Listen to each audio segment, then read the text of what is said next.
moment we've all been waiting for. The box did not want to come open. It ripped a little bit. But there it is. Finally.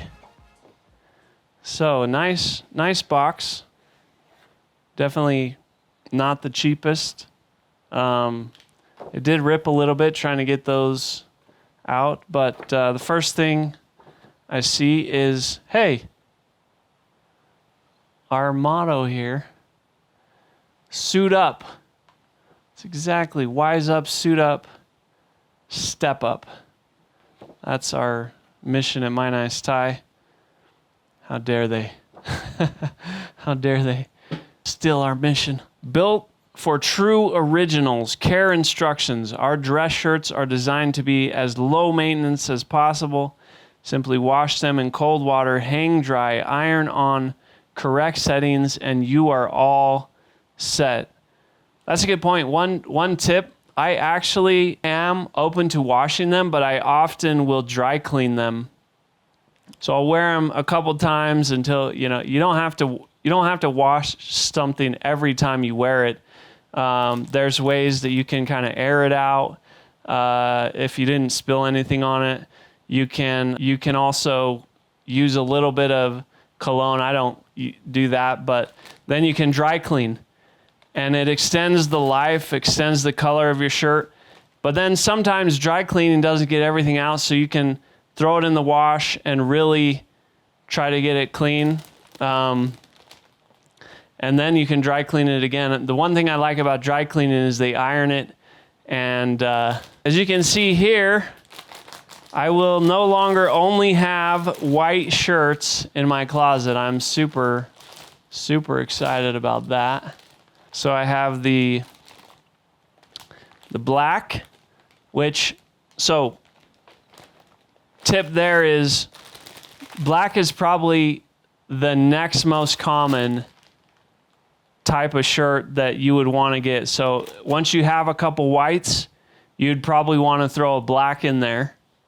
The one cautionary tale I have about black shirts is that your necktie always needs to be darker or very close to the same contrast as your black shirt. So you'll see people often wear like a really black shirt and then a really light tie. I don't recommend that. It's hard to pull off. Maybe you can do it, but it's super hard.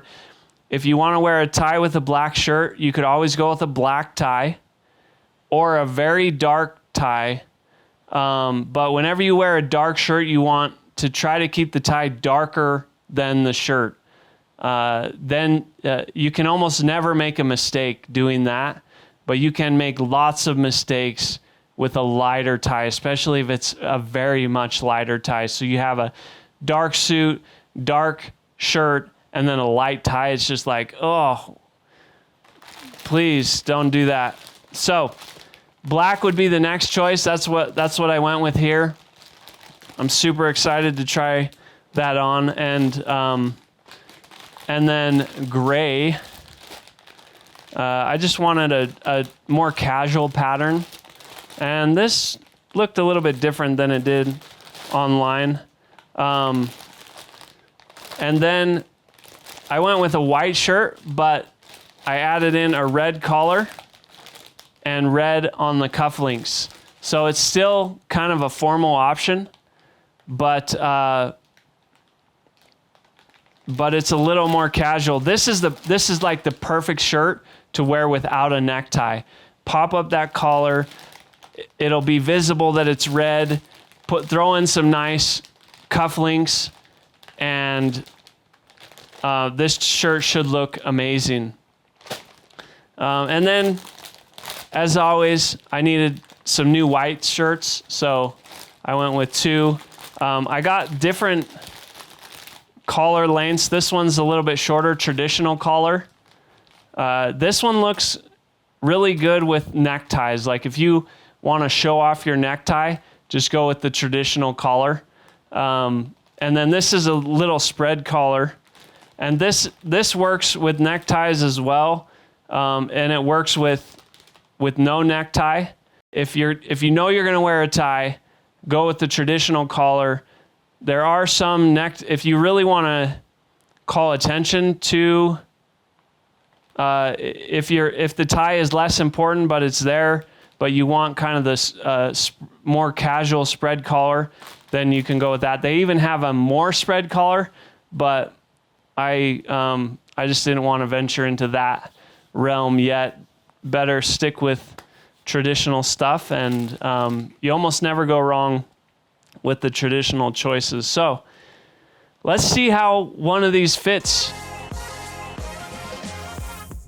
They fit perfect every time, and last time I ordered my shirts, the necks came back a little too small. And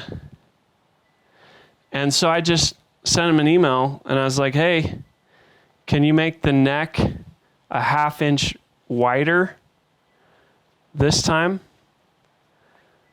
And they came back like a 1/2 inch wider, and now they fit perfect. I've been doing workouts and trying to build my neck a little bit, and so my neck's getting slightly bigger, and as it happens, you can just say, can you make it slightly bigger? And it comes back, or slightly smaller if you're getting in shape. But yeah, so as you start to work on self-improvement, if your chest starts getting bigger or your arms and they don't fit in your shirt, you can just send them a message and say, hey, make this measurement slightly bigger, make this measurement slightly smaller.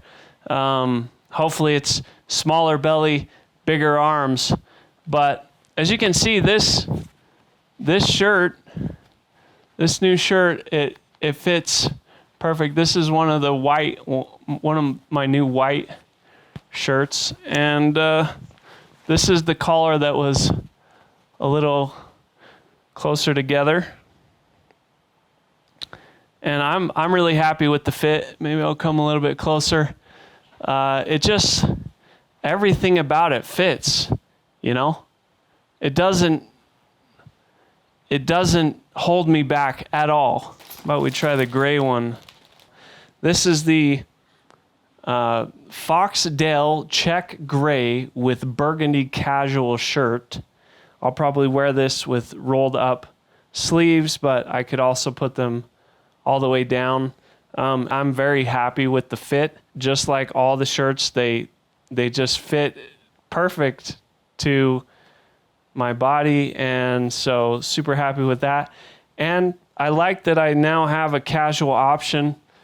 I haven't worn many casual button-up shirts in the past, but I like this one because it's much more thin than the white ones. So it feels much more breathable. It even feels as breathable as like a t-shirt almost. And the color's casual, so I could wear it with slacks, or I could wear it with some nice jeans and shoes. So that's what I like about clothing that can kind of go a little bit both ways. It can go more formal if you don't want to be super formal, and it can go also a little more formal than casual, depending on what you want to pair it with. So far so good. Here is the black. I ended up putting on a black tie. As you can see, the fit is really great. It goes with gray pretty well. You can throw a suit coat on here, and it should go very well with a suit coat. A lot of people make mistakes with black, and like I said before, the biggest mistake is to have a tie that is lighter than the shirt, possibly even much lighter. This gray is even probably too much contrast with the black shirt, but I think it works okay. It looks better without the jacket, but it's definitely a little more casual than a white shirt. But that may be the look that you're going for. A perfect beginner closet where you have an assortment of suits that you can wear for different occasions and that you can pair together with different shirts to have slightly different looks. And you also have the shirts that you can go more casual, less casual, a little bit of color pop, have statement pieces. You have the handkerchiefs, you have the accessories, you have the shoes, which I didn't talk much about. Hats. We're getting very close to a kind of beginner closet. This is the last shirt. I went back and looked at my order. I actually ordered this one with the super cutaway collar, and I put the red gingham in the cufflinks and in the collar, and I'm using the magnets to hold the collar up so that it stays nice and up and doesn't lay flat. I'm actually starting to wonder if the cutaway collar is not as good a choice for a shirt that you want to show off something inside your collar, which is what you would do when you're not wearing a necktie. Obviously, if you have a necktie and you have cufflinks here, you can barely see the gingham. It's just a very subtle hint of different. But if I could go back, I think I would not order the fully cutaway collar. It's a more fashion-forward collar, and I need to go back and check. I should check really quick. What's the difference? Spread collar versus cutaway. Modern twist on the traditional. Unlike spread collar, can be worn without a tie. Yeah, I mean, they claim, and maybe the spread collar, you don't need the magnets. Let's try to take those out. So here's with the magnets. It kind of keeps the collar up a little bit. And then if I take the magnets out, maybe that's what the spread collar is for. Yeah, because then it lays a little more flat. So I think, yeah, maybe the spread collar is designed to not need the magnets, whereas when you have the traditional collar, it's if it lays flat, it just looks kind of sloppy. But this collar seems to hold its shape pretty well, even without the magnets. So that's a plus. And then you get to see the color inside the collar a little bit. So I don't know that I would want to fold it down, but definitely leave it open like that. So I guess there you go. The cutaway collar is a more modern look, better without a necktie knot. If you do wear a necktie knot with the spread collar, sometimes you'll want to hold the knot up a little bit because it won't naturally cover the button. And they have like pins and stuff for that. I don't use the pins. I haven't looked into them much, but that is one thing about wearing a necktie with the spread collar. You have to kind of either tie it higher up on the collar or hold it up somehow. Otherwise, the button shows a little bit. But other than that, fit is very well. I wanted something that's formal, but still a little bit casual. And putting color inside your collar is a perfect way to do that, and really not look like an amateur when you're trying to still dress to impress, but add a little bit of kind of casual, rakish flair to your outfit. All right, so that is the end of the unboxing.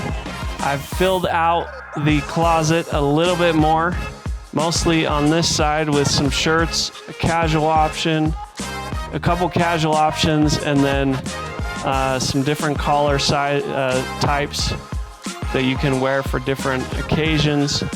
And I think that is it. So this is end of part 2. And thank you for tuning in. Subscribe to the channel. Check out My Nice Tie. We got neckties and other accessories for sale right now. More are coming.